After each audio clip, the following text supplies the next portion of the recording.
Thank you so much. My topic is, are there teleological agents or structures in nature? Most scientists and philosophers believe that teleology in nature has been ruled out by the progress of science. Those who still accept teleology of nature are regarded as superstitious or conservative, as religious fundamentalists or as neo-vitalists and so on. But we will see that this is not so easy. Very important philosophers, for example, believe that teleology of nature cannot in principle be ruled out, in principle. As for instance Hans Jonas, Robert Spemann, Eva Maria Engels, Peter McLaughlin or Thomas Nagel, and Michael Polanyi has mentioned by somebody. First of all, we should make a crucial difference between agent teleology and structural teleology. Structural teleology is treated in the intelligent design movement, but not only, as we will see. First of all, we are interested in agent teleology. If teleology is ruled out completely, what about human actions? Are we only genetically programmed machines? And are our mental states nothing but an epiphenomenon of the firing neurons in the brain? Some naturalists believe that this is the case. If so, it is hard to see what is going on in society. Everybody, even the naturalist himself, presupposes that he and the other persons are real teleological agents. Otherwise, it would make no sense to assess the actions of other persons from a moral viewpoint. All the time, we praise or dispraise the actions of other persons, and it is hard to see how our social life could work properly without mutual assessment of our actions, which must rely for this reason on teleological grounds. Human persons act freely according to motives which are nothing but goals. But you might object that this is only a matter of human beings and has nothing to do whatsoever with nature, which was the position of existentialists like Heidegger or Sartre. For them, human freedom was not rooted in nature, but it was an ontological exception. But in this case, a problem remains. Might it be possible that our ancestors, the primates, were only blind machines, while all of a sudden the faculty of teleological agency emerged when humans came into being? Is there really a huge gap between us and our ancestors, or not rather a continuity? From this, it follows necessarily that not only we are teleological agents, but at least the primates too. But if so, why not the other mammals, or perhaps all animals? If you own a cat or a dog, you all the time presuppose that your animal is a teleological agent. Yes. Do you have a cat? That's true, huh? By empathy, you are sure of this. The same holds for ethology, which means behavioral science. Scientists in these fields have no problems to speak of their animals as teleological agents, and this is not only a façon de parler, as in the concept of teleonomy. I'm living in Zurich, in Switzerland. Very nice, by the way.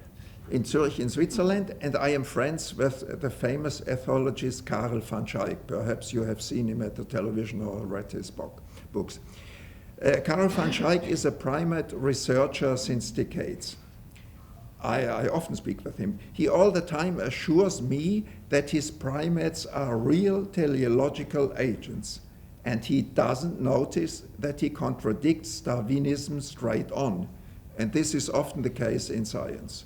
They tell you that they are nothing but deeply convinced Darwinists, And all of a sudden, they make use of such teleology of nature. This is very, very strange, I think. This is all the case for ecological ethics, at least if you endorse a non-anthropocentric position, which is more and more common in the scientific community.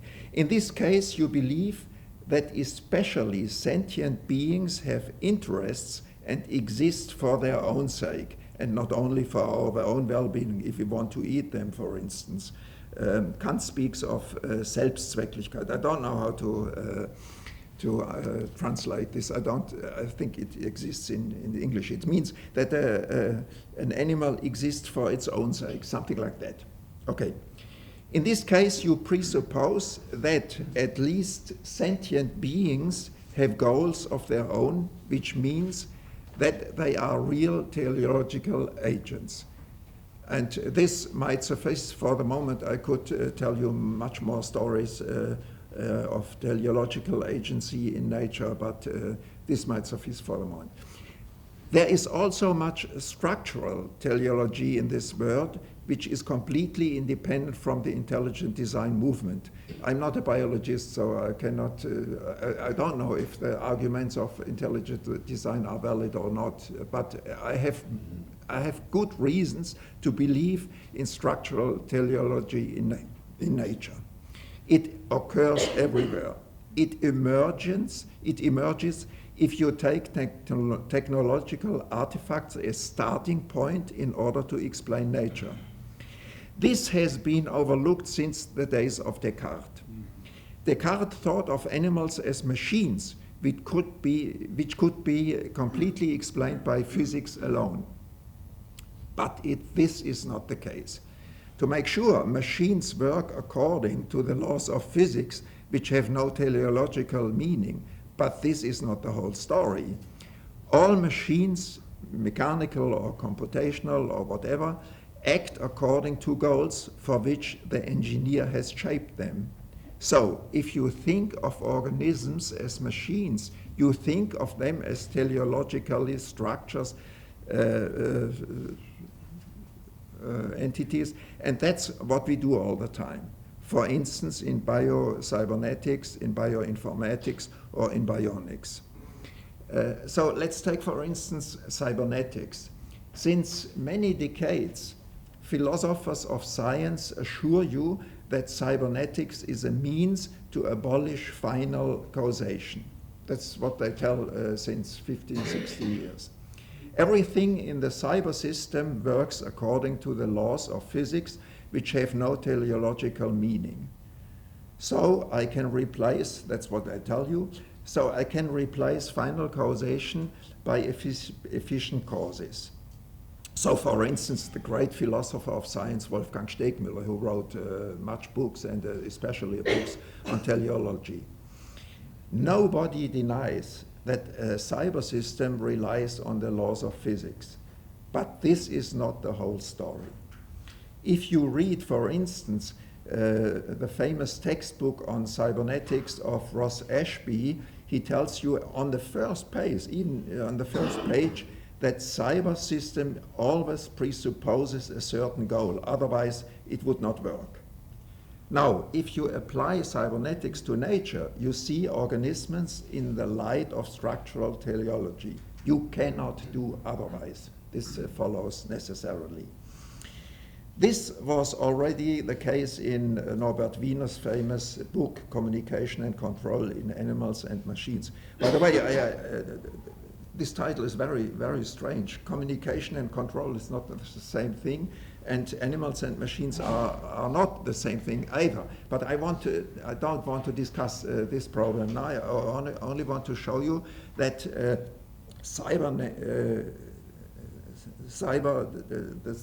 the sort of cybers from the beginning looked at nature from the viewpoint of a machine.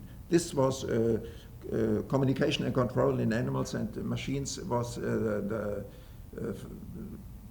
first book about cybernetics because Norbert Wiener invented it in 1948. He was the first to create this. So I cannot see how we could avoid structural teleology of nature if we take as a starting point technological artifacts and look at nature in the light of these artifacts. This is not the same thing as in physics, if you explain something on the basis of natural laws. Now another example, perhaps you noticed it. The other example is bionics. Bionics is, so to speak, the inverse of biotechnology. In biotechnology, as for instance in genetic engineering, we treat nature as pure matter. It is us who set the goals and nature must obey. But in bionics, it is the other way around. Nature works since about 4 billion years under the condition of extreme parsimony of resources, which is a consequence of the survival of the fittest. Now, scientists have analyzed the degree of efficiency of organisms in nature and were very astonished that they are superior to our machines, much superior. It's incredible. A jet plane has, for instance, a degree of efficiency of about 15%, which is very, very low. While a sparrow, a simple sparrow, has a degree of 98%. This is incredible, huh? But it is the case. Glowworms emit cold light. We have not the slightest idea how this works. But in bionics, we try to understand how nature is so incredibly efficient if you compare input and output. Now, if nature is the prototype according to which we construct our machines, and if our machines are teleologically shaped, nature must be structured also according to goals. Otherwise, it could not be the prototype. This doesn't work. You will see something very strange, and it's intriguing. Huh? The most important bionic specialist in Germany is Werner Nachtigall. He wrote several books on these topics, and he's not aware of this problem of teleology. He doesn't treat it. All the time he makes use of teleology, but he doesn't say it. It's just the same situation like in ethology. The title of one of the books from Nachtigall reads Lernen von der Natur, which means something like nature has something to say, and this can only be the case if nature wants to tell us something. This is totally new, I think, because since the time of Galileo, Galileo said himself, the book of nature is written in mathematical letters. Before, nature was something like a novel. There you can learn something. But this has been ruled out since the days of Galileo. And now all of a sudden in bionics, all of a new, they tell you that nature wants to say us something. What does it mean really? This is not philosophically really we don't know really exactly the meaning of what is going on here. I think this is somehow a revolution. Since 300 years, we thought of nature only as materialistic, explainable system by the laws of physics. Now, all of a sudden, we think of nature as something that has been shaped, which has a meaning, and this is totally new. Okay. Now you will perhaps be reminded of Aristotle. This is one of the philosophers I like most. Everybody tells you that Aristotle this is ruled out. It is not the case. Aristotle has much to say in our situation today. You will perhaps be reminded of Aristotle, for whom nature and technology were in some respect identical, and in another respect not at all. So he explains me why we have in nature organisms who are well constructed without being a machine. They are no machines, but they resemble machines. There's an identity between nature and technology, and there's a difference as well. That's what Aristotle explains me. He says, he techne mimeita en physin, this is Greek, which is often translated as technology and nature are identical from a structural viewpoint because they are both teleologically shaped, while they are different with respect to the principle of spontaneity, which comes in the case of technology from outside, from the engineer or the craftsman or something like that. While in nature, you have this spontaneity is an intrinsic property of the organism, which Aristotle calls entelechie. So Aristotle, entelechie means the goal is in the living being. It doesn't come from outside. It's not a technological device or something like that. So Aristotle is by no means outdated concerning teleology of nature. Now, you might perhaps ask why there is so much teleology of nature in this world without being noticed. This is very strange. The reason, I think, is very simple. Today, many scientists and philosophers are reductionists and materialists. If you endorse materialism as a worldview, which is very common, you must deny final causation, because in this case, materialism is dead. You agree with David Hume, in this case you agree with David Hume that efficient causality is the whole story. It is, as David Hume says, the cement of the universe. The world holds together with causality, which means efficient causality, and finality plays no role at all. In this case, materialism would be true, but if there is finality in nature, materialism would be false. I always think that what I do, if I believe that teleology of nature is something very important, it's everywhere I can see that philosophers and scientists make use of this. But I must remind you that this doesn't imply necessarily Christian religion. You cannot make the shift directly from teleology to theology, because if you deny materialism, you are not Christian. This doesn't imply it, because there are other solutions as well, as pantheism, for instance. Schelling, Goethe, Hegel, they believed there is only a God in nature, not a transcendent God. So if you want to make the shift from teleology to Christian faith, you must have other arguments too. But at least it's very important to show that materialism is false. That's what I did all my life.